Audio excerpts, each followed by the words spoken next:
do you still have an interest in acting?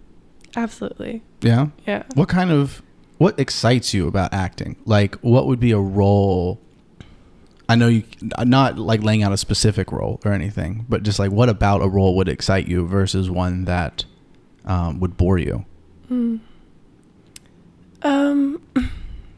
Okay, I'll give like, I think. Do you feel like you have specific strengths as an actor? Let's start with that. Oh gosh. Okay.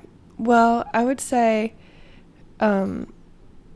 expressions. Like I can, I guess I would be like, that's something that through modeling I practice a lot too, is like, bringing in these different facial expressions and stuff and creating these looks. And so, but to go off of that, like I would prefer a villain or like or someone that's like odd as opposed to like your typical like girl.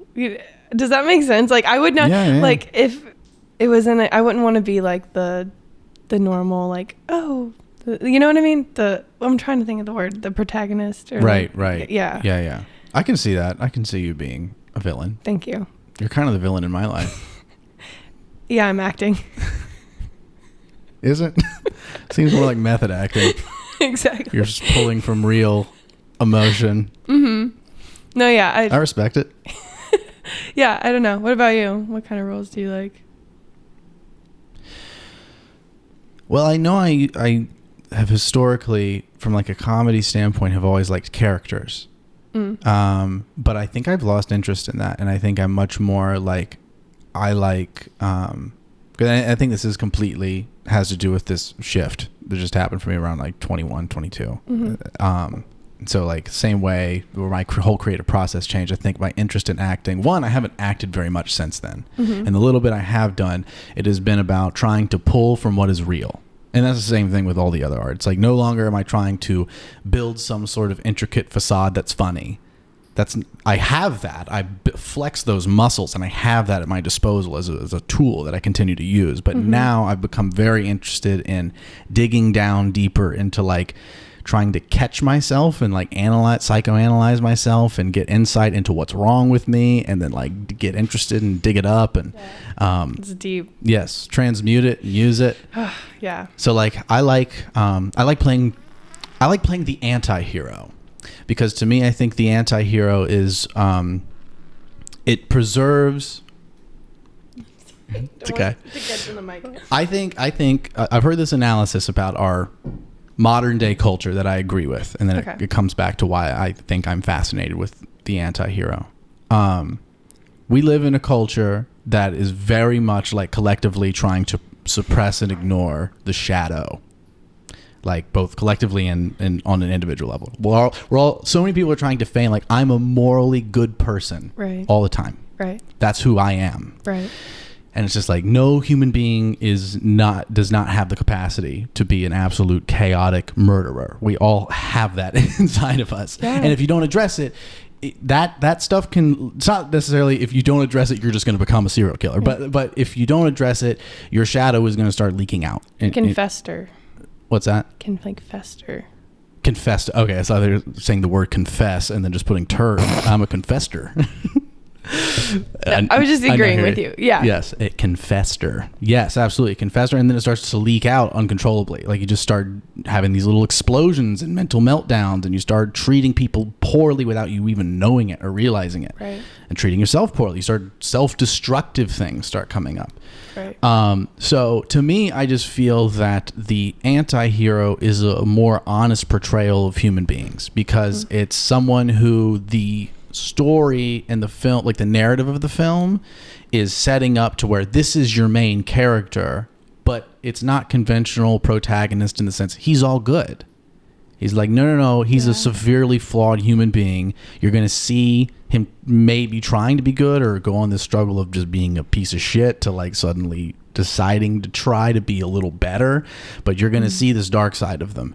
And, or it's even like stories where it's just like the person just gets worse and you watch this narrative arc of their demise. Like Breaking Bad's a really good example where you see Walter White, this like decent guy, and then his darkness kind of takes him over, and then it's all the way 6 seasons later to his death, and he does so much more evil as things go on. Mm-hmm. So I think the anti-hero there's a reason why a lot of shows that have that character are super popular. It's more relatable. Yes, it speaks to people on a very deep level. So I found myself really enjoying playing monsters, like in the same way you're like, I'd like to be a villain. I also like playing villains. Yeah. But I like the complexity.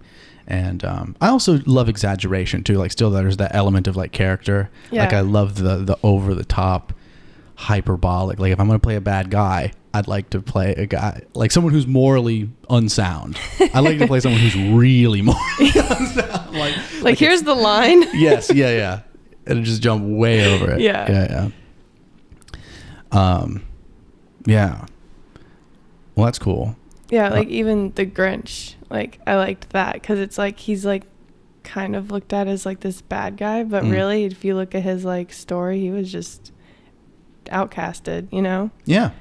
Like, yeah, he has his reasons. Yeah. But I mean, even just, I don't know. I think that also like on just the level. And his heart grows really big at the end of it. Well, we didn't make it to the end. Oh, okay. Yeah.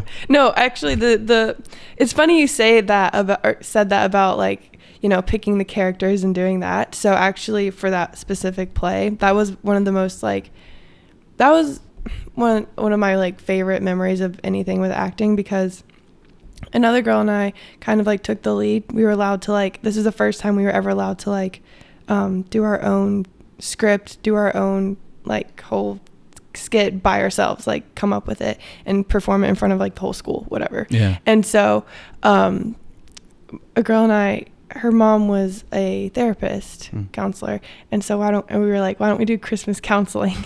And so like we had like, so I came up with everyone's character and then she wrote the script. And it was just like, I don't know, having that whole creation process was a lot more fun to me than like, it wasn't even about like the control of it. Cause I loved her script, right? Like I wasn't even like, oh, this person should do this or this person. Like it wasn't even like that. It was just seeing how it came from like nothing.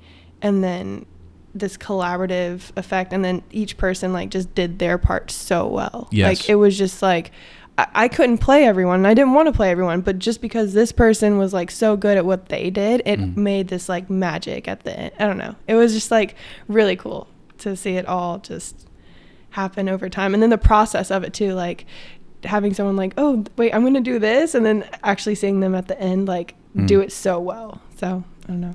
Yeah. Yeah, it circles back to what we're saying about there needing to be like some necessary amount of form. Like it's like, you know, it's usually not about the control, right? It's not about like, oh, I need to be able to manipulate these things exactly as I want them, but it's like the alternative is often working under someone who puts you in a box that's not very fun to be in. And so either the two options of having fun is either be the person who creates that box and make it fun yourself, or work with someone who creates a fun box, who you like the box that they create, right, and the way that they orchestrate these things. And you're happy. The part that you're given in that system is fun for you, and it's fulfilling, and it's challenging. Yeah. Yeah.